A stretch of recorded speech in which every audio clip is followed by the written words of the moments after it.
오후에 이제 하나님 말씀은 예레미야 13장 한번 펼쳐보세요. 오전에는 이사야 말씀을 가지고 설교를 했고 오후에는 예레미야 말씀을 가지고 설교하겠습니다. 예레미야 13장 23절과 24절입니다. 23절 제가 읽겠습니다. 에디오피아인이 그의 피부를 바꿀 수 있으며 표범이 그의 점들을 바꿀 수 있겠느냐? 그렇다면 악을 행하는데 익숙한 너희도 선을 행할 수 있으리라. 그러므로 내가 그들을 광야에 바람에 사라지는 검불처럼 흩으리라. 오후의 설교 제목은 그 내면의 장애. 우리 이제 모든 사람은 이게 장애가 있습니다. 여러분들이 멀쩡해 보여도 다 장애인들이에요. 내면의 장애가 있습니다. 그래서 내면의 장애, 악을 선으로 바꿀 수 있는가, 이런 제목을 가지고 말씀을 전하도록 하겠습니다. 질병은 질병으로, 정치는 정치로, 경제는 경제로, 법은 법으로 봐야 하는데 질병도 정치로, 경제도 정치로, 모든 것을 다 정치로 바꾼다면 그럼 이 나라가 어떻게 될까요? 판사가 정치적 판결을 한다면 어떻게 될까요? 여러분은 거짓말을 표현의 자유라고 한다면 아버지가 아들에게 야, 너 왜 거짓말을 해? 왜 거짓말을 했어? 그럼 아들이 하는 말이 아니 표현의 자유입니다. 네, 표현의 자유입니다. 그렇다면 그 집안이 어떻게 되겠습니까? 여러분 악을 선으로 바꿀 수 있을까요? 손바닥으로 하늘이 가려지겠습니까? 판사가 법을 가지고 요술을 부린다면 그럼 억울한 일을 당한 사람들은 억장이 무너지지 않겠어요? 최소한의 공정도 기대할 수 없는 사회. 주님은 이렇게 말씀을 하십니다. 그러므로 내가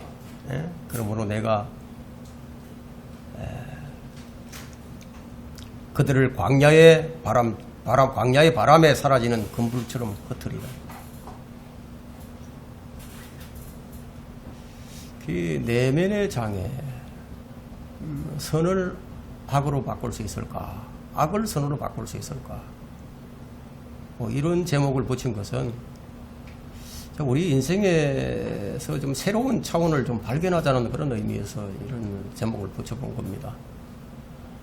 보이는 장애보다는 보이지 않는 내면의 장애가 더 무서워요. 그 내면의 장애는 뭐냐 하면은 하나님을 모르는 장애예요. 하나님을 제대로 알지 못하는 장애. 여러분, 하나님이 아니면 불가능한 일이 바로 오늘 본문의 말씀이에요. 하나님이 아니면은 에디오피아인이 그의 피부를 바꿀 수 있겠습니까? 하나님이 아니면은 표범이 그의 점들을 바꿀 수 있겠습니까? 근데 불가능하죠. 말하자면 여러분이 타고난 내면의 장애를 하나님이 아니면 바꿀 수가 없다는 거예요. 모든 것을 하나님을 통하여 그분의 능력으로 행하는 이 위대한 인생이 되어야 합니다. 우리 전체가. 여러분, 예레미야란 이름의 뜻이 이제 참 좀 특이합니다. 예레미야 선지자의 그 이름이 여호와는 버리실 것이다, 이런 뜻이 있어요. 여호와가 버린다. 자, 지금 우리가 사는 이 세상은 끝을 향해 급박하게 흘러갑니다. 예레미야서는 그럼 교리적으로는요, 대환란 때, 7년의 대환란 때 하나님의 다루심을 받게 될 유대인들을 향한 말씀입니다. 또한 이 예레미야서는 이 토기장애에 관해서도 다루고 있는데 이 토기장애의 비유는 오늘 본문의 말씀과 관련이 있죠. 토기는 스스로 토기가 될 수 없어요. 이 토기가 만들어지려면 진흙과 물이 있어야 됩니다. 그 만들어지는 시간은 흙이 마르기 전까지만 가능하죠. 흙이 말라버리면 그 그릇을 빚을 수가 없습니다. 우리가 이 주님을 만나서 참 이렇게 훈련을 받고 살아간다는 것은 우리에게 큰 축복이에요. 네. 사람이 태어나서 가장 잘 사는 게 뭐예요? 일찍 주님을 만나는 겁니다. 나이가 들어가면서 사람이 참 고집이 세집니다. 그리고 마음이 이제 강팍해져요. 나이가 들수록. 그래서 하나님의 말씀으로 잘 다루심을 받지 못하게 됩니다. 그만큼 순수성이 없다는 거죠. 그래서 젊었을 때, 한 살이도 더 젊었을 때 주님을 만나고 주님의 말씀으로 이 순종하는 삶을 배워가는 것이 가장 큰 축복입니다. 그래서 어린아이들이 일찍 주님을 만나야 돼요. 그래서 좋은 부모를 만난다는 게 믿음의 가정에서 태어나는 게 참 큰 축복입니다. 만일 고분고분하지 않는 그런 토기가 있다면은 주님께서 어떻게 하실까요? 말을 잘 안 들어. 그러면 하나님 토기장이신데 깨뜨려 버리시죠. 토기가 제대로 완성돼서 나오려면은 불가마를 통과해야 되죠. 근데 불가마를 통과해서 나온 이 토기가 잘못되면은 그 토기장이는 사정없이 깨뜨려 버리는 거예요. 왜 깨뜨리죠? 조금 못생기더라도 그냥 쓰면 좋을 텐데 왜 깨뜨려 버리죠? 주인의 이름을 더럽히니까, 주인의 명예를 더럽히니까. 자, 여러분이 이미 구원받고 거듭났다면 토기장에 의해서 이제 빚어져 가고 있어요. 토기는 그 자체의 의미가 있는 것이 아니라 무엇을 위해서 사용될 것인가에 그게 의미가 있어요. 왜 우리 몸이 필요하죠? 우리의 몸이 왜 필요합니까? 주의 말씀을 담아야 하고 주님의 이름을 빛내기 위해서 그게 필요하다는 거예요. 토기 만들 때 물레를 돌리잖아요. 그 물레는 누가 돌리죠? 토기장이가 돌리는 겁니다. 빨리 돌릴 수도 있고 천천히 돌릴 수도 있죠. 예? 하나님께서 여러분을 만들어 가시는데 빨리 돌릴 수도 있고 천천히 돌릴 수도 있어요. 모양도 크기도 마찬가지입니다. 토기장이 좋을 대로 모양과 크기를 만드는 거죠. 근데 토기가 원하는 대로 해주지 않습니다. 하나님은 토기장이시니까 지금도 우리를 다루고 계십니다. 각각의 모양으로 주님께서 사용하시고자 하는 대로 주님께서 만드시는 거예요. 우리가 잘 견뎌내면은 좋은 그릇으로 사용이 됩니다. 주인의 집에는 여러 가지 그릇이 있잖아요. 그죠? 이 내면의 장에 악을 선으로 바꿀 수 있는가? 첫 번째는 사람이 그의 피부를 바꿀 수 있는가 하는 거예요. 사람이 그의 피부를. 표범이 점을 없애는 것만큼이나 불가능합니다. 본문에는 피부와 점과 악이 나오는데 이걸 하나로 피부와 점과 악을 하나로 묶어버렸죠. 그리고 나서 선이 제시됩니다. 선을 이렇게 구분한 이유가 뭐냐? 앞에 나온 세 가지와는 무관하다는 것을 분리해서 지금 말씀해 주신 거예요. 그러나 이와는 반대로 세상은 분리가 아닌 혼합을 말하고 있죠. 오늘 말씀에 이제 이 에티오피아인과 표범이 등장합니다. 표범이 가진 색이 세 가지예요. 검은색이 있고 백색이 있고 황색이 있어요. 이것은 인종을 나타내는 겁니다. 흑인종, 백인종, 황색인종. 이 적그리스도는요, 표범과 관계가 있습니다. 여러분, 요한계시록 13장 2절을 보게 되면은,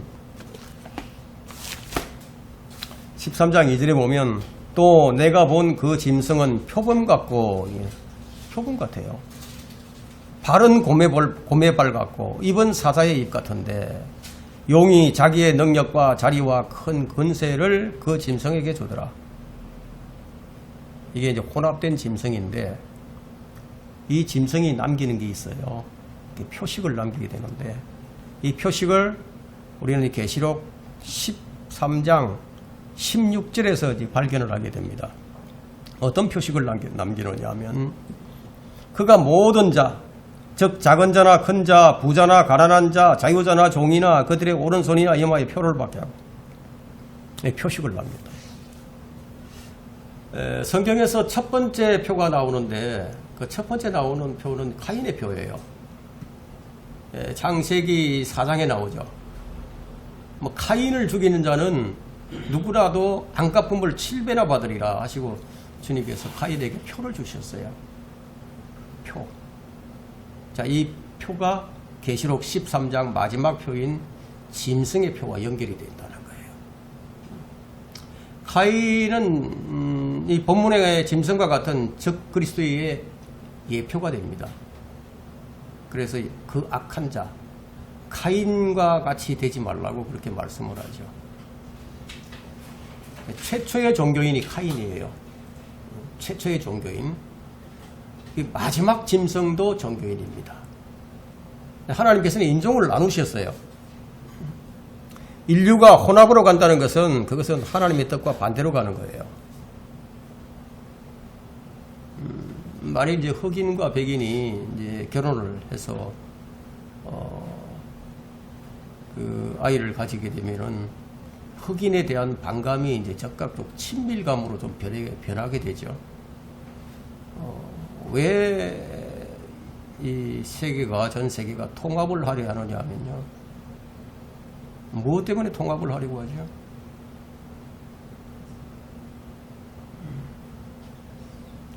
적그리스도를 맞이하기 위해서예요.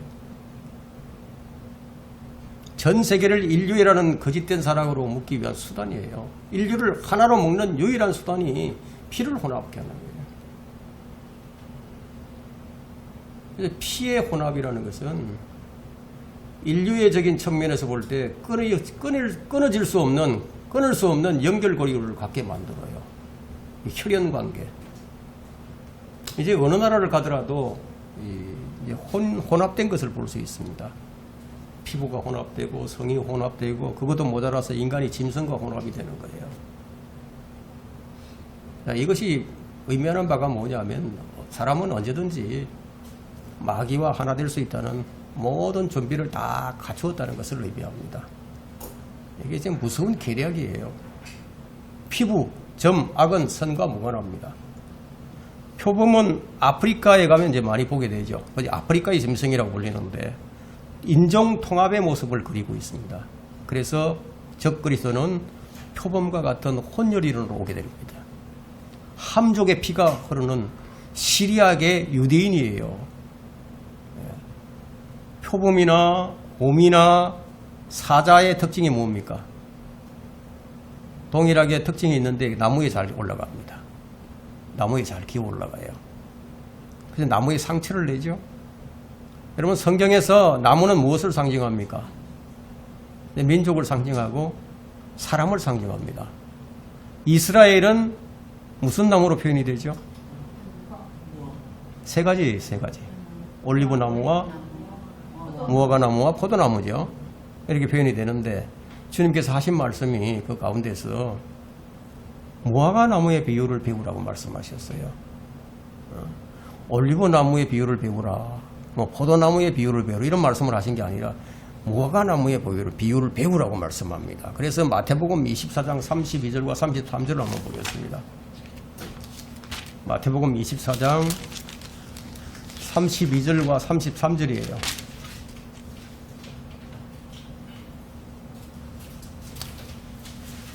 무화과 나무의 한 비유를 배우라. 그 가지가 유연해지고 잎이 나오면 여름이 가까운 줄 너희가 아나니 이와 같이 너희도 이 모든 것을 보면 그 일이 가까이 곧 문들 앞에 이런 줄 알라. 자, 이 말씀은 두 가지를 나타내는데 이스라엘의 독립을 나타내고요. 세 가지를 나타내는데요. 이스라엘의 독립을 나타내고 적그리스도의 출현을 나타내고요. 주의 재림을 나타냅니다. 그리고 이 말씀이 이제 24절과 연결이 되겠는데요. 멸망에 가정한 것이 거룩한 곳에 선 것을 보리니 잃는 자는 깨달으라. 이거를 잃는 자는 깨달으라고 말씀하고 있죠. 자, 이 말씀대로 주의 재림이 아주 가까이 왔습니다. 만일 우리 생애에 주님이 안 오신다고 하더라도 자, 우리는 소망 중에 주님을 만날 준비를 하면서 살아가는 사람들이에요. 이 세상에 뿌리를 내리는 것을 계획을 하거나 거기에 무슨 의미를 두고 사는 그런 어리석은 자들이 아니에요. 우리는 이 세상에 마음을 둔 사람은 그리스도인의 위치에서 좀 벗어나 있는 사람입니다.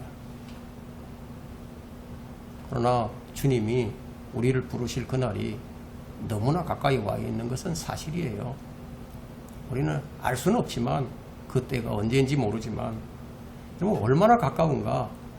얼마나 가까운가? 우리가 수년을 계획할 만큼 그렇게 멀지 않다는 거예요.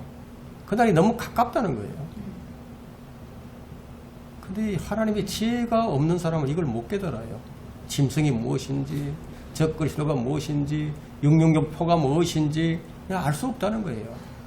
지혜 있는 사람이 깨닫는다고 했습니다. 그래서 계시록 13장 18절에는 지혜가 여기 있으니 지혜가 여기 있다고 말을 하고 있죠. 그 다음에 하시는 말씀이 뭐냐. 지각이 있는 사람은 그 짐승의 숫자를 헤아려 보아라. 그것은 한 사람의 숫자니 그 숫자는 666이니라. 이 세상 지혜로는 알 수 없다는 거예요. 여러분들은 알고 계십니까? 그 여러분들은 현명한 사람이죠. 알고 있다면. 내면의 장애 악을 선으로 바꿀 수 있는가? 두 번째, 본문 23절에 만일 그것이 가능하다면 악을 행하는 데 익숙한 자들이 선을 행할 수 있으리라. 이게 무슨 말씀이냐면 이 본문의 말씀은 인간의 전적 타락을 의미합니다. 인간이 전적으로 타락했다는 거예요. 악인이 선을 행할 수 있다면 그렇다면 영적인 하나님의 일도 할 수 있다는 거예요. 악을 행하는데 전혀 노력이 필요치 않죠. 그냥 자연스럽게 그냥 나오죠. 그렇지만 악인의 쟁기질을 성경이 뭐라고 얘기합니까? 악인의 쟁기질은 모두가 다 악하다. 죄라고 했다. 그 말은 악인이 아무리 선한 일을 하더라도 그것은 죄가 될 뿐이라는 얘기예요. 인간은 본질상 하나님의 지혜를 수용할 수가 없습니다. 예를 들어서 컵이 하나 있어요. 여기 컵이 없지만 컵이 하나 있다고 보시고 컵에 물이 들어있다. 그러면 물이 가득 차 있으면 뭔가 가득 차 있으면 다른 걸 담을 수가 없죠. 그죠? 다른 걸 담을 수 없어요. 그러니까 인간은 마음에 무엇을 담고 있느냐. 온갖 더러운 것들을 다 담고 있습니다. 근데 그걸 아는 사람은 그걸 어떻게 여기겠습니까? 그걸 알게 되면 그걸 배설물로 여기죠. 여러분 그런 사람에게 지혜가 주어지는 거예요. 그런 사람에게 그리스도를 얻게 해주신다는 거예요. 레위기는 문둥병을 가장 많이 다루는 책인데요. 문둥병에는 이제 흰 점이 생겨요. 그 문둥병은 이제 영적으로는 어떤 의미가 있냐면 악을 선으로 바꾸려고 하는 사람들을 말하는 거예요. 인류애와 인간의 선을 주장하는 그 본질이 어디서 나오느냐예요. 그 죄에서 나오는 거 피의 오염이에요. 문둥병이 왜 걸립니까? 피가 잘못되어 있기 때문에. 피가 오염되어 있기 때문에. 그럼 그 대표적인 사람이 누구냐면 바로 교황이에요. 교황. 온 세상이 거기 지금 오염되었습니다. 그래서 유다서 1장 23절을 보게 되면 성경이 뭐라고 얘기하면 육신으로 더럽혀진 그 옷조차도 정오하라고 했습니다. 무슨 말이냐면 죄를 정오하라는 거죠. 여러분 이 문둥병이라는 것은 피부에만 생기는 게 아니에요. 옷에도 생기고 집의 구석구석에 생깁니다. 그래서 문둥병이 생기게 되면 어떻게 됩니까? 문둥병자는 격리를 하죠. 그리고 그 옷이나 집은 불태워버렸습니다. 그렇게 하는 이유가 뭐예요? 죄의 뿌리를 완전히 잘라버린다. 완전히 전염을 막기 위해서죠. 혈과 육의 관계는요. 여러분 혈과 육의 관계는 온 가족을 지옥으로 끌고 가기도 합니다. 온 가족을 그리스도의 심판석에서 부끄러운 위치로 끌고 갈 수도 있어요. 이 혈과 육이라는 게. 혈과 육을 주님보다 더 중요하게 여기는 사람은 어떻게 되느냐 하면 그의 생각엔 그리스도의 심판석이 중요하지 않고 지옥도 중요하지 않게 됩니다. 오직 목표가 가족이니까. 그것이 유일한 목표예요. 그것을 위해서라면 어떤 희생도 감수합니다. 이런 육신의 옷들을 다 태워야 한다는 거예요. 여러분 이거 쉽지 않아요. 우리가 마음을 바꾸면 되는데 이 마음 바꾸는 게 쉽지 않아요. 그래서 이게 성령의 역사가 아직 안 일어나는 거예요. 이거 바꾸질 못하니까. 혈과 육을 주님보다 더 중요하게 여기는 사람은요. 주님 앞에서 여러분 혈육이 거룩합니까? 주님 앞에서 혈육이 거룩합니까? 거룩하지 않죠. 여러분 그리스도인은 주님께 속한 자예요. 누구의 남편, 누구의 아내, 누구의 자식, 누구의 부모 이전에 우리는 그리스도의 것이에요. 그러면 주님께서 우리 안에 사시는 것이지 그냥 우리가 사는 게 아니라는 얘기예요. 저 그리스도는 계시록 13장에 기록된 바와 같이 마지막 때에 모든 사람들에게 표를 받게 만듭니다. 표. 그리고 계시록 16장 2절에서 그 짐승의 표를 받는 자, 그 짐승의 표를 받는 자와 그 형상에게 절을 하는 자, 경배하는 자죠. 입 맞추는 자, 입 맞추는 자, 이제 경배하는 자, 이런 자들 위에는 악취가 나는 심한 헌대가 생기더라 하고 이제 기록을 하고 있습니다. 666표를 받게 되면은 이런 헌대가 생긴다는 거예요. 악취가 나는 이 질병이 뭐냐? 바로 문둥병이에요. 그래서 여러분 이제 혈과 육으로 살게 되면은요, 표시가 나요. 표시가 납니다. 그곳이 어느 곳이든지 간에 표시가 나요. 그것이 유일하게 자기 자신을 가려줄 옷이라고 생각하기 때문에 그래서 끊임없이 혈육을 변화하고 혈육을 지키죠. 그 가치가 아주 유일한 가치로 여깁니다. 여기에 대한 집념에서 벗어나지 못합니다. 저는 이제 신앙생활을 해오면서 가장 어려운 점이 바로 이것이다 이렇게 저는 발견을 했습니다. 우리가 주님을 섬긴다, 주님을 믿는다, 주님의 뜻대로 산다 이렇게 고백도 하고 이렇게 살려고 애를 쓰지만 사실 우리가 내려놓지 못하는 딱 한 가지가 바로 우리 혈육이라는 거예요. 혈과 육은 하나님 나라로 상속받을 수 없나니, 자, 불가능하다고 하는데 여러분 흑인이 그 피부를 바꿀 수 있겠습니까? 왜 주님께서 이 말씀을 여기에다 기록해 놓았을까요? 살아있는 새는 살아있죠. 새가 살아있다 이거예요. 그럼 살아있는 새는 떨어지지 않죠. 살아있는 새는 날아가다가 앉을 수는 있지만 떨어지지는 않아요. 그러니까 악을 행하는 데 익숙한 사람은요, 여러분 특별히 악을 행하려고 노력하지 않아요. 마찬가지로 이제 거듭난 그리스도인도 실족하고 넘어질 수는 있어요. 그렇지만 떨어져 나가지는 않아요. 예? 왜냐하면 생명이 있으니까 살아있다. 여러분 안에 하나님의 말씀이 살아있다면은 그러면 살아있는 그 증거가 무엇입니까? 세상에서 잘 사는 것이 그 증거인가요? 아니면 세상을 부인하고 세상에서 거룩하게 사는 삶이 살아있는 증거인가요? 질문의 여지가 없죠. 그런데 왜 질문을 합니까? 그렇게 살지 않으니까요. 수없이 반복된 설교를 하는 이유가 뭐예요? 그렇게 살지 못하니까. 이 시대의 가짜들은 예수 믿으면 세상에서 복 받는다고 그렇게 가르치죠. 이 가짜들은 하나님의 말씀을 가지고 그 말씀을 세상을 얻는 데 사용을 합니다. 여러분 주변에 있는 사람에게 복음을 전하면 그들이 뭐라고 얘기를 하죠? 이런 불특정 다수에게 이제 복음을 전했어요. 그럼 어떤 사람은 나 교회를 다니는데요 이렇게 얘기합니다. 교회 다니는 것을 묻는 것이 아니고 구원 받으셨냐고 그러면 그게 뭔데요 이렇게 얘기를 하죠. 저도 이제 거듭남이라는 것에 대해서 잘 알지 못했어요. 평생 교회를 다녔지만 제가 이 킹제임스 성경에 눈을 뜨고 난 다음에 이게 거듭나는구나 그때서 알았습니다. 진작에 거듭났지만 모르고 있었던 거예요.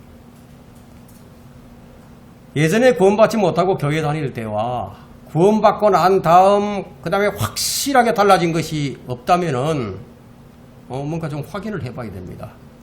그냥 교회를 다니면 그냥 구원이 뭔지도 모르고 다녀요.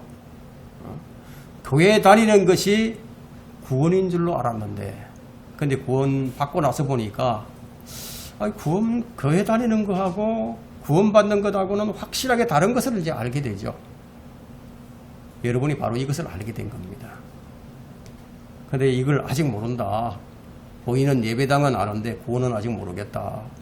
근데 교회를 왜 다닙니까? 왜 교회를 다닐까요?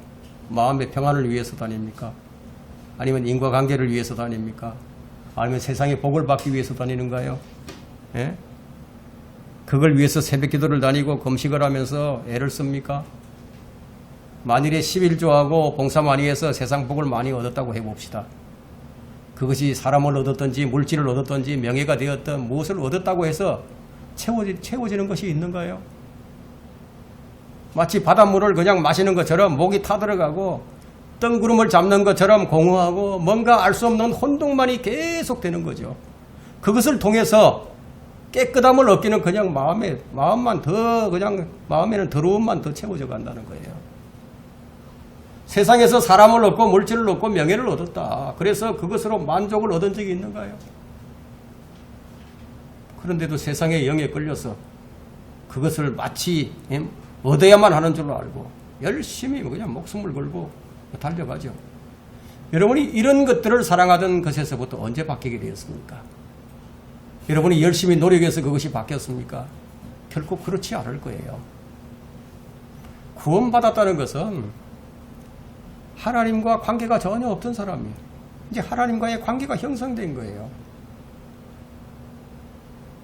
그럼 여러분이 하나님을 아시죠?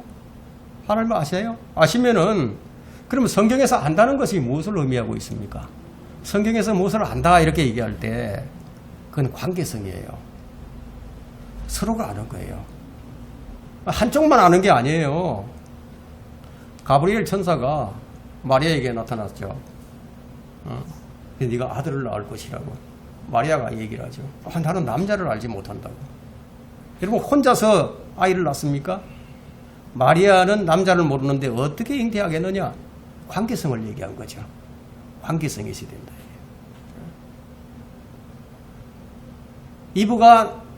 이브가 아담을 알고 난 다음에 무엇을 낳았습니까? 아기를 낳았어요.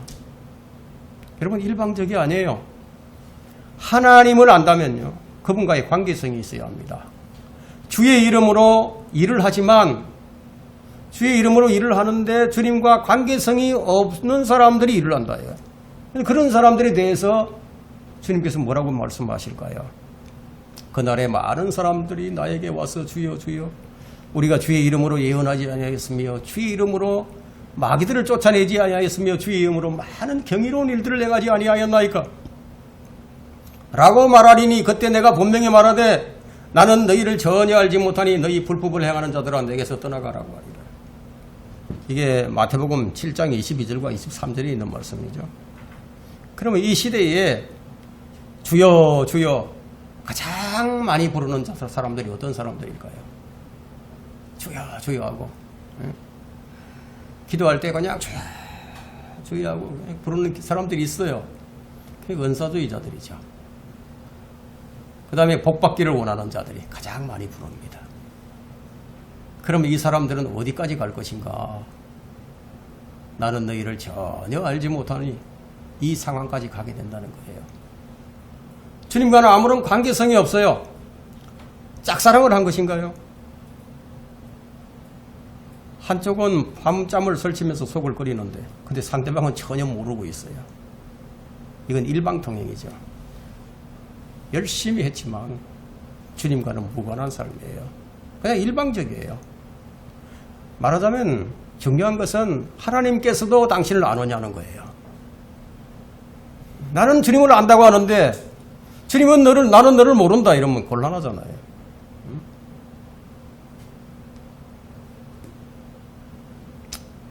그건 일방적인 사랑이고 사랑의 교제가 아니에요. 사랑에는 여러분 계산되지 않는 나눔이라는 게 있습니다. 계산을 안 해요. 자기 생명을 아끼지 않아요. 자기 생명을 아끼지 아니하고 줄 수 있는 사랑에서 출발된 것이기 때문에 이 손익을 따지지 않습니다. 주님과의 관계성이 없는 사람들은 그 말씀의 진정한 의미를 알 수가 없어요. 그래서 맹목적인 최선을 다해서 살아가죠. 지성이면 감천이라고 내가 열심히 하기만 하면 하나님께서 인정해 주시고 하나님께서 나를 사랑해 주실 것이라고. 이 성경에 보니까 주의 이름으로 부르면서 열심히 일을 했다고 말하지 않습니까? 사람들은 열심히 살아요. 삶의 보장을 위해서 인간답게 살려고. 그러나 그 삶이 아무리 위대한 가치를 지녔다고 하더라도 나라와 민족을 위해서 목숨을 아끼지 않았다 해도, 가족을 위해서 모든 것을 다 쏟아부었다고 해도 그것이 세상에 속한 가치라면은 표범이 그의 점을 바꾸려는 것과 같다는 얘기예요. 여러분, 이 세상에 속한 모든 것들은 다 멸망할 것들입니다. 지금 이 세상에 있는 모든 것은 불태워지기 위해서 간수된 것이라고 베드로후서 3장에서 얘기를 합니다.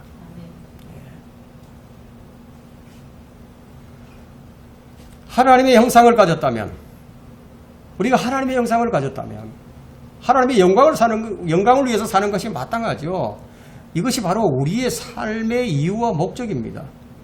하나님과의 관계성이 좋은 사람이라면, 그렇다면 하나님께서 이끌어 가실 때 그 말씀에 순종을 하고 주님께 맡기는 그 특권이 무엇인지를 잘 알겠죠. 여러분, 다시 말하자면 일방적일 수 없다는 거예요. 우리 하나님을 섬기는 건요, 일방적일 수 없어요. 하나님 사랑하는 거 일방적이지 않아요. 두 인격체 모두가 서로를 확인하는 거예요. 주님도 인격체고 우리도 인격체예요. 그런데 알기는 아는데 근데 이거 개인적으로 아는 게 아니라 많은 군중들 속에서 그냥 아는 사람들도 있어요. 많은 무리와 함께 주님을 알고 주님을 따르던 군중들은 나중에 어떻게 됐습니까? 수많은 사람들이 주님을 따랐어요. 수많은 군중들이 따랐는데 나중에 주님이 십자가에 달리니까 다 도망가 버리고 저주를 하고 다 떠나버렸어요. 그건 개인적으로 아는 게 아니었습니다. 그럼 하나님을 모르면서 아는 척하면 어떻게 되겠습니까? 아까 우리가 읽어봤죠. 너희 불법을 행하는 자들아, 나는 너희를 전혀 알지 못하니 내게서 떠나가라. 이런 꼴을 당하게 된다는 거예요. 여러분, 한 번 죽는 것은 사람들에게 정해진 것이고 그 뒤에는 심판이 있다고 했습니다. 사람에게 두 가지가 정해져 있는 거죠. 그건 죽는 것이고, 한 번은 또 정해져 있는 것이 심판이 정해져 있다. 이것이 다 동일선상에 딱 놓여 있습니다. 근데 사람들은 누구나 다 죽는 것은 알아요. 죽는 것은 다 알아요. 근데 심판은 모릅니다. 심판은 없다고 얘기를 하죠. 하나님께서 이 둘을 다 정해놓으셨는데, 근데 사람들은 한 가지만 인정한다, 이게. 사람이 죽는 건 확실하지만 심판은 없다. 왜 그럴까요? 그 이유가 무엇일까요? 우리 사람들 속에는 하나님께서 그 본성에다가 하나님을 알만한 것들을 심어두셨거든요. 심어두셨어요. 자, 그런데 그것 때문에 두려워요. 여러분, 심판 두렵지 않습니까? 그 죄에 대한 심판 생각하자면 이건 두려워요. 인정하기가 너무 두렵다는 거예요. 그래서 생각하기가 싫어요. 그러나 인정하든 인정하지 않든 정해진 것이 분명합니다. 이것은 바꿀 수 없다는 거예요. 악을 선으로 바꿀 수 있겠습니까? 물론 목사들이 이런 주제 제목을 가지고 많이 설교를 합니다. 이 창세기에 이제 나오는 그 요셉과 요셉의 형제들을 가지고 이제 악을 선으로 바꾸는 그것에 대해서 이제 설교를 많이 하는데, 여기서 얘기하는 내용은 그것과는 달라요. 이건 본질을 다루고 있습니다. 여기는. 세 번째, 거듭나지 않고 악을 선으로 바꾸려고 하는 자들을 광야의 금불처럼 흩어버리신다고 24절에 말씀합니다. 예레미야 그 13장 24절에 그러므로 내가 그들을 광야의 바람에 사라지는 금불처럼 흩으리라. 여러분의 피부가 바뀌지 않는다면, 여러분의 점이 바뀌지 않는다면, 말하자면 거듭나지 않는다면 아무 소용이 없다는 거예요. 자기 피부색을 바꾸려고 아무리 시도를 해봐도 소용이 없다는 겁니다. 사람들이 아무리 회개를 하고 몸부림을 쳐도 안 된다는 거예요. 여러분, 사람들이요, 열심히 막 회개를 하고 몸부림치는 그런 사람들이 있죠. 그건 무엇을 반증하는지 아십니까? 아직 죄 용서를 받지 못하기 때문에. 그래서 열심히 받아보려고 애를 씁니다. 찬송가에도 그 말씀이 있죠. 울어도 못하네, 힘을 쓰도 못하네, 근데 믿으면 되겠네, 그 말씀이 있죠. 저는 그걸 다 경험한 사람이에요. 저는 죄책감에 사로잡혀서 나는 이제 끝장났구나, 나는 이제 지옥에 가게 생겼구나, 큰일 났다. 난리도 아니죠, 이건 뭐. 그래서 저는 울어봤어요. 가서 눈물도 흘리고 회개도 해보고 다 해봤습니다. 해결이 안 돼요. 해결이 안 돼요. 밤에 산에 올라가서 나무를 붙들고 기도도 해봤습니다. 눈물, 콧물 다 흘려봤어요. 새벽 기도도 해봤습니다. 힘도 써보고 눈물도 흘려보고 노력도 해봤어요. 그런데 안 되더라 이거예요. 근데 믿으면 되더라고요. 믿으니까. 믿으니까 된다 이거예요. 용서를 받지 못했으니까 지금도 계속 회개를 하고 또 회개를 하고 그냥 몸부림을 치죠. 왜 그렇습니까? 아직도 검으니까. 아직도 더러우니까요. 이것을 반증해 줍니다. 인간이 바꿀 수 없는 것을 시도하는 자들에게 정해진 것이 있는데 그게 뭐냐? 심판이 정해져 있다는 거예요. 그래서 사람들은 어떻게 반응을 합니까? 여기에 대해서. 죽어봐야 알지. 죽어봐야 알지. 그전에는 모르겠다. 이거예요. 여러분 그런 사람은 죽어보면 알 거예요. 여러분 이게 불 속에 들어가면 뜨거울까요? 안 뜨거울까요? 꼭 들어가 봐야만 할까요? 사람들이 이렇게 위선적인 삶을 살아요. 마태복음 16장 2절과 3절에 보니까 주께서 그들에게 대답하여 말씀하시기를 저녁이 되면 하늘이 붉으니 날씨가 좋겠구나 이렇게 말을 하고 또 아침에 하늘이 붉겠지 부리니 오늘 날씨가 곱겠구나 이렇게 하나니 오 너희 위선자들아 너희가 하늘의 현상을 분별할 줄 알면서도 시대의 표적들은 분별할 줄 모르느냐. 이 시대에 지금 표적이 일어나고 있는데 이 마지막 때의 표적이 일어나고 있는데 이런 징조들이 보여지고 있는데 이걸 못 깨달으면 어떻게 되느냐 이거예요. 위선자라고 얘기하잖아요. 하늘의 현상은 아는데 이 시대의 표적들은 몰라요. 배교를 향해서 가고 있고 적그리스도를 준비하기 위해서 가고 있다는 걸 모른다 이거예요. 윗선자들도 하나님을 아버지라고 부르지요. 주여 주여 이렇게 부른다 이거예요. 그러면서 믿는다고 얘기해요. 심지어 하나님의 손에 이끌려서 산다고 얘기하고 성경도 믿는다고 얘기합니다. 그러면서 자기 뜻대로 살아가죠. 여러분 태풍이 온다고 하는데 배를 띄우는 사람이 있겠어요? 낚싯배를 타고 나가는 사람이 있겠냐고요. 내일 날씨가 추워져서 영하 20도 30도 떨어진다고 하는데 여러분 여름 옷을 입고 출근하는 사람이 있을까요? 왜 이 얘기를 하느냐. 사람들이 주님을 다 믿는다고 그래요. 주님을 믿는다고. 주님이 내 전부라고 얘기를 해요. 그러면서 자신을 위해서 준비하며 살아간다. 이게. 스스로 자신을 준비하며 살아요. 주님 곧 오신다. 주님 곧 오신다. 그런데 막상 무엇을 하고 사느냐 이거예요. 여러분 야고보서에 보면 무엇을 하고 사는지 나옵니다. 야고보서 4장 13절에 보니까 자 사람들이 뭘 하고 사는지 그대로 다 나와요. 야고보서 4장 13절에 이제 오라 오늘이나 내일 우리가 어느 성읍으로 가서 거기서 1년쯤 지내며 사고 팔아 수익을 올리리라 하는 자들이요 이렇게 나옵니다. 너희가 내일 일어날 일을 알지 못하나니 너희 생명이 무엇이냐 잠깐 보이다 사라지는 안개니라. 이렇게 산다는 거예요. 그러면서도 뭐라고 얘기합니까? 주님을 사랑한다고. 주님이 속히 오신다고. 근데 시대를 분별하는데 어찌 그런 일을 할 수 있을까요? 시대를 분별하는데. 주님께서 무화과 나무의 비유를 배우라고 하신 거예요. 주 안에서 오늘을 사는 사람들은요. 주 안에서 내일도 살 것을 확실히 압니다. 확실히 알아요. 주 안에서 오늘을 살지 못하기 때문에 그냥 자기 뜻대로 사는 거예요. 어떤 믿음을 가졌는지 이런 것을 우리가 분별하는 겁니다. 영적 위선은요. 남을 속이는 게 아니에요. 자기 자신을 속이는 거예요. 자기 입술과 자기 마음을 속이는 겁니다. 사람은 자기 자신으로부터 진실해야 됩니다. 정직해야 됩니다. 여러분 요즘 이 시대는 투자의 시대잖아요. 사람들이 투자를 많이 합니다. 주식도 투자하고 부동산도 투자하고. 그거 왜 투자를 하죠? 반드시 투자를 하면은 뭔가를 얻는다고 확신을 하니까 그걸 투자를 하죠. 여러분이 열심히 일을 하잖아요. 땀을 흘릴 만큼 결실을 얻을 것이라고. 오늘의 고생이 내일의 행복이다. 그렇게 생각하죠. 그러나 이것들이 주님과 무관한 삶이라면 성경에 그런 사람이 있었어요. 부자가 죽어서 지옥에 갔습니다. 부자와 나사로의 사이에는 뭐가 있습니까? 커다란 깊은 구름이 있어요. 이쪽에서 저쪽으로 건너갈 수도 없고 저쪽에서 이쪽으로 건너올 수도 없어요.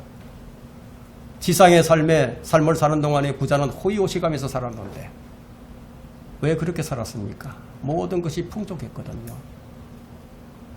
그 사람은 내일이 필요 없어요. 내일도 오늘 같을 거니까 풍족하니까요. 근데 나사로는 거지로 살았습니다. 나사로는 비록 괴로움과 고통 속에서 살았지만 나사로에게는 오늘과는 다른 내일이 있었다는 거예요. 이것이 부자와 나사로의 차이입니다.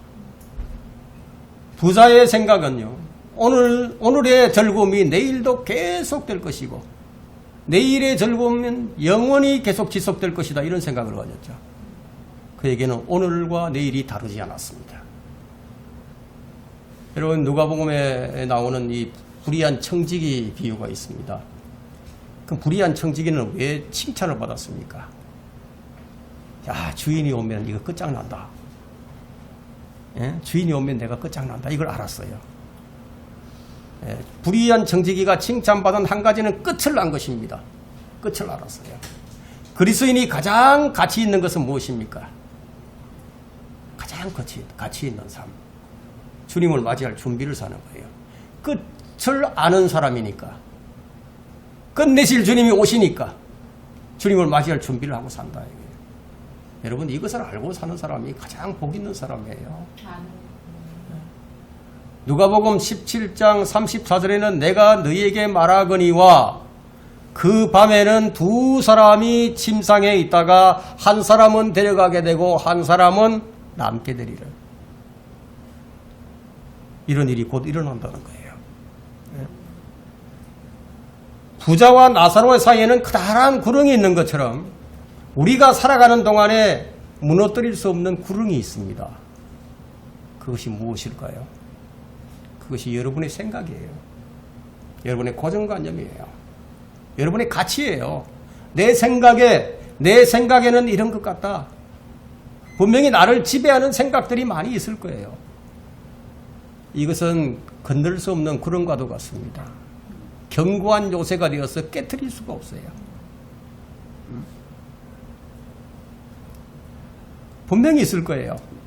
무엇인가를 한번 생각을 해보세요. 깨트릴 수도 없고 무너뜨릴 수 없는 그 무엇이 있을 거예요. 그런 생각들이 하나님을 대적하게 만든다는 거예요. 하나님을 거부하게 만들고 하나님의 교제를 단절시켜 버립니다. 주님이 우리 안에, 우리가 주님 안에 하나 된 이 교제를 막아버린 커다란 구렁 같은 것이 무엇인가 하는 거예요. 그것이 여러분의 자존심인가요? 누구든지 개인적으로 이 자존심을 지키려고 합니다. 사람들요, 자존심 건드리면 못 건드려요. 그 화를 그냥 참지 못해요. 자존심 깨지게 되면은.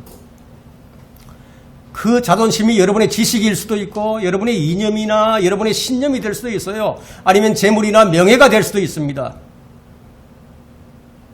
여러분, 그것 외에도 또 있어요. 이 시대의 가장 큰 특징이 뭐냐면 자신을 사랑하는 거예요. 바꿀 수 없는 자신이에요. 그 누구도 침범하지 못하게 만듭니다. 이것만큼은 절대로 양보를 못해요. 그런데 이 구렁이 부자와 나사로를 갈라놓아 버렸습니다. 나사로가 무엇을 소망하고 그 고통의, 그 인고의 시간을 견딜 수 있었을까요? 나사로는 위를 본 사람이에요. 낙원을 보았어요. 반면에 부자는 무엇을 못 보았을까요? 부자는 지옥을 못 봤어요. 만일 그리스도 안에서 우리가 바라는 것이 오직 이생뿐이라면 우리는 모든 사람 가운데서 가장 비참한 사람이에요. 누가 가장 비참한 사람입니까? 이생이 끝인 줄 아는 사람이 가장 비참한 사람이에요. 모든 것의 주인이신 주님과의 관계가 단절되어 버렸기 때문에. 그럼 무엇을 회복해야 됩니까? 주님과의 관계성을 회복해야 되겠죠? 그래서 그리스도 안에서 생각의 원리가 이생만을 보기 때문이라는 거예요. 여러분, 보이는 것은 소망이 아닙니다. 보이는 것은 보이지 않는 것이 소망이에요. 이는 우리가 소망에 의하여 구원을 받았음이니 보이는 소망은 소망이 아니니라.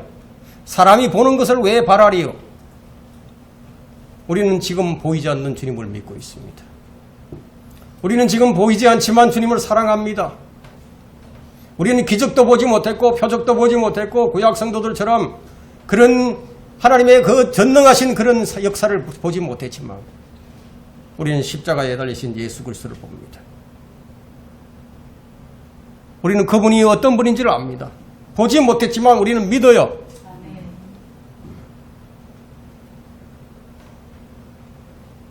그런데 이 부자는 이생에 보이는 것만 바라보았습니다. 주님께서 베드로에게요, 깊은 곳으로 가서 그물을 내리라고 그렇게 이제 말씀을 하셨죠. 그러니까 이 시몬 베드로가 선생님 우리가 밤새도록 일을 했는데요 아무것도 잡지 못했습니다. 그러나 선생님 말씀에 따라서 내가 그물을 내리겠나이다 이렇게 말을 한 후에 나가서 그물을 내렸더니 굉장히 많은 고기가 잡혀서 그물이 찢어지더라는 거예요. 여러분 이 세상은요 지금 밤이에요. 밤. 어두운 밤입니다. 밤새도록 일을 했지만요 건질 게 하나도 없어요. 세상에서 수백억을 가졌다고 가정을 해봅시다. 그것이 지속될까요? 끝나는 시간이 있죠. 결국 끝나는 시간은 빈손으로 가는 시간입니다. 주님 계시지 않는 이 어두운 밤 같은 세상에서 수억의 연봉을 받는다고 해요. 그걸 가지고 갈 수가 없어요. 이 땅을 떠날 때는 가지고 갈 수 없어요. 이것은 진리예요. 누구나 다 아는 진리죠. 근데 이걸 언제 깨닫는지 아십니까? 누구나 다 아는 진리지만 깨닫지는 못해요. 알지만 깨닫지 못한다 이거예요. 깨닫지는 못해요. 이 땅을 떠나게 되면 죽으면 그때는 알아요. 자신을 위해서 한 투쟁, 자신이 한 사랑과 정열, 물질에 대한 애착이 모든 것이 다 헛것이었구나. 헛것이 많으면 많을수록 그 슬픔과 눈물과 허무함이 얼마나 커질까요? 알았는데 깨닫지 못했어요. 여러분 후회 없는 삶이란 무엇입니까? 세상의 것들을 배설물로 여기고 주님을 얻는 것이 후회 없는 삶이에요. 그런데 밤을 새우면서 무엇을 얻으려고 하죠? 베드로는 밤새 일을 했는데 아무것도 얻지 못했습니다. 그런데 그것이 그에게 복이 되었습니다. 우리가 이 땅에서 얻는 복 한 가지가 바로 이것입니다. 주님을 얻는 거예요. 베드로는 말씀에 따라서 내가 그물을 내리겠나이다. 성도들의 복은 주의 말씀에 따라서 순종하는 거예요. 그 순종을 하게 되면 그 다음 주님께서 다 이루어 주신다는 거예요. 근데 문제는 이 순종할 수 없도록 가로막는 게 뭐가 있다. 이게 참 이것이 얼마나 이게 참 어려운지 큰 구름과 같이 주님과의 관계를 탁탁 가로막는다. 주님과 아주 교제가 좋았는데 한순간에 그 교제에 그냥 담이 탁 쳐져버려요. 그것이 무엇일까요? 다 여러분 안에 다 있다. 여러분 다윗과 솔로몬을 한번 비교를 해봅시다. 세상에 살았던 사람 중에서 가장 큰 영광을 누리고 큰 영예를 누렸던 사람이 솔로몬이죠. 누구보다도 많은 세상의 보화를 가졌고 세상의 지혜를 누구보다도 크게 가졌던 사람인데 그런데 그가 끝에 한 말이 무엇입니까? 그 마지막에 한 말이 그 모든 것이 헛되고 헛되더라는 거죠. 이 말을 남겼어요. 반면에 다윗은 어떻습니까? 다윗은 로마서 4장 6절과 8절에 보니까 행함이 없이도 불경거가 난 자들을 의롭다고 하는 사람, 하나님께서 의롭다고 여기는 사람의 복에 관하여 다윗도 말하였으니 죄악들이 용서를 받고 죄들이 가려진 사람은 복이 있고 주께서 죄를 인정하지 아니하실 사람은 복이 있도다. 여러분들은 하나님께서 여러분의 죄를 인정하지 않으십니다. 예? 누구 때문에 이렇게 됐습니까? 예수 그리스도예요. 다윗이 왕으로서 누렸던 영광은 복이 아니었어요. 많은 땅을 정복한 것도, 백성을 다스리는 것도 그에게는 복이 아니었습니다. 자신이 이 땅에서 얻은 복 한 가지, 그것이 무엇이냐? 죄의 문제를 해결한 것이었다. 이것이 다윗의 고백입니다. 이 고백의 의미는 다윗의 이상의 것을 얻는다고 해도 이 고백을 할 수밖에 없는 게 인생이라는 것을 안다면 죄의 문제를 해결받고 주의 말씀의 복을 얻는 것이 가장 현명합니다. 이것이 피부와 점과 악을 해결하는 유일한 방법이에요. 사람들이 교회를 다니는데 죄사함이 뭔지를 잘 몰라요. 죄사함의 문제를 해결하는 것이 이 땅에서 얻을 수 있는 유일한 복임에도 불구하고 그걸 몰라요. 왜 이것이 가장 유일한 복이냐면요, 여러분, 영원한 지옥을 피할 수 있는 유일한 길이기 때문에 그래요. 근데 이 복을 얻을 생각을 하지 않아요. 이 복을 얻을 생각을 하지 않고 바꿀 수 없는 피부를 바꿀 생각만 하죠. 안 되는 일을 자꾸 하다 보니까, 그러니까 어떻게 됩니까? 계속 그냥 더러운 옷만 계속 껴입는 거예요. 무엇을 가리려고? 문둥병을 가리려고 계속 옷을 껴입는 거예요. 그 왜 그렇게 합니까? 성령으로 태어나지 못했기 때문에 계속 그런 일들을 하죠. 주님의 놀라운 사랑의 옷을 입은 적이 있느냐는 거예요. 주님께서 우리의 옷이 되어 주셨는데 그럼에도 불구하고 이것을 거부를 합니다. 여러분, 이 세상에서 얻어야 할 복은 죄의 용서예요. 죄의 용서예요. 세상에서 실패하는 자들은 내일을 소망하죠. 한 번 넘어지면 또다시 일어나서 내일을 소망하면서 일을 합니다. 여러분, 그런데 이 세상에서 풍성함을 누리고 사는 사람들은 무슨 생각을 할까요? 오늘만 같으라. 오늘 날만 같아라. 오늘만 같으라고 이렇게 얘기를 하겠죠. 왜 주님을 찾습니까? 어떤 자가 지혜로운 자입니까? 주님을 찾는 자죠. 그렇죠? 세상에서 결코 성공할 수 없는 존재인 것을 아는 사람이 바로 지혜로운 자예요. 그 사람이 주님을 찾습니다. 등 따뜻하고 배부른데 왜 하나님을 찾아요? 안 찾아요, 그런 사람들. 근데 이런 것들을 인정하고 싶지가 않죠. 근데 여러분은 언제 이것을 인정하게 되었습니까? 내가 주님을 믿고 내가 구원받고 하늘의 소망을 가지고 다시 오실 주님을 소망하면서 이 사는 것이 가장 큰 복이구나. 여러분, 이걸 언제 알게 됐습니까?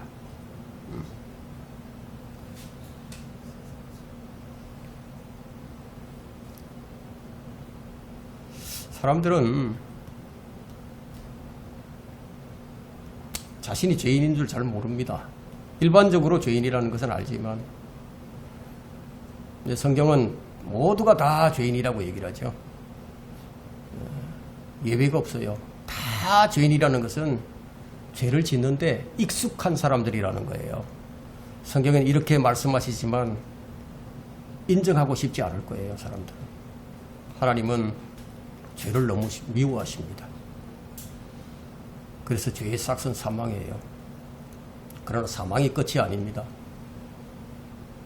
여러분, 사망이 끝이라면요, 우리가 죽음이 끝이라면은 여호와 정인들처럼 굳이 그냥 믿을 필요는 없죠. 그 사람들은 허튼 짓을 하고 있는 거죠. 죽으면 사람이 끝난다고 하면서 왜 믿으라고 하는지 그거 할 수가 없죠. 죽으면 끝나는 게 아니다는 거예요. 반드시 심판이 있습니다. 여러분의 친척과 친구 그리고 여러분 가족에게 왜 복음을 전해야 합니까? 주님을 믿지 아니하면 영원한 지옥에 들어가니까. 이건 심각한 일이에요. 다른 건 몰라도요, 주님만은 믿어야 됩니다. 그럼에도 불구하고 사람들이 지옥은 사실이 아니라고, 죽으면 끝이라고 말을 하면서 하나님을 대적한다는 겁니다. 여러분, 지옥이라는 것은 인간의 상상을 초월하는 겁니다. 상상 그 이상을 비교할 수 없는 고통의 장소입니다. 심지어 주님께서 이런 말씀을 하셨죠. 마가복음 9장에서 말씀하시는데, 네 손이 너를 실족게 하거든 네 손을 잘라버리라.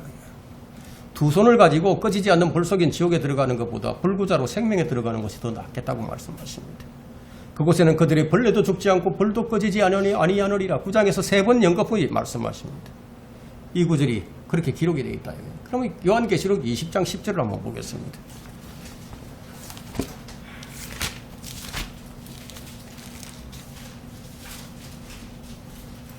요한계시록 20장 10절이에요.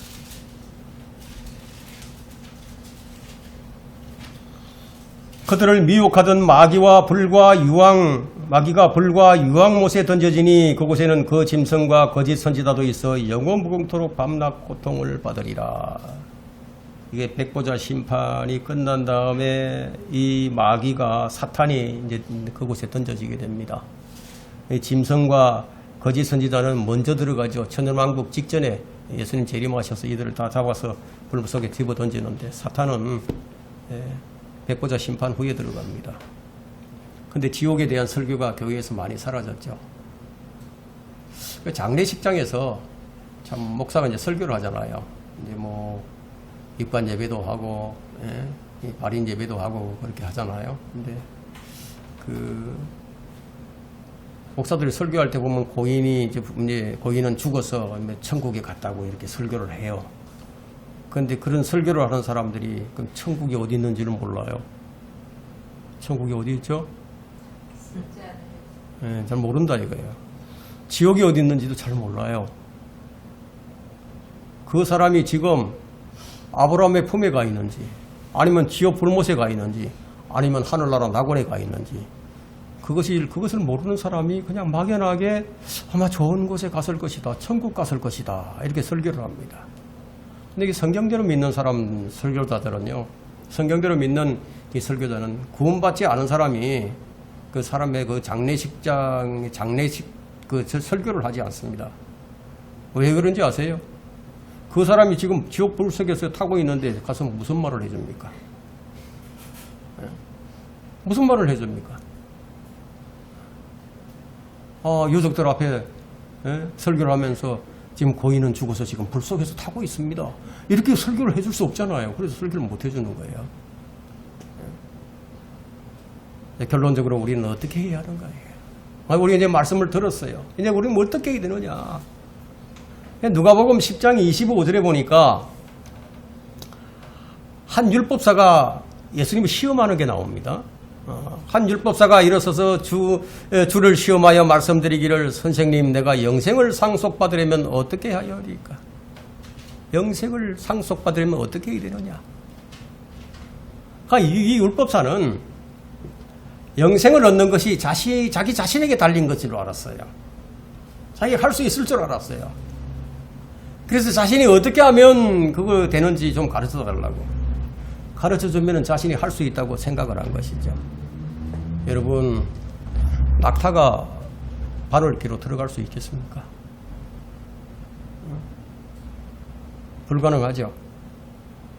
여러분, 사람이 어떻게 해서 지옥을 가지 않을 수 있겠습니까?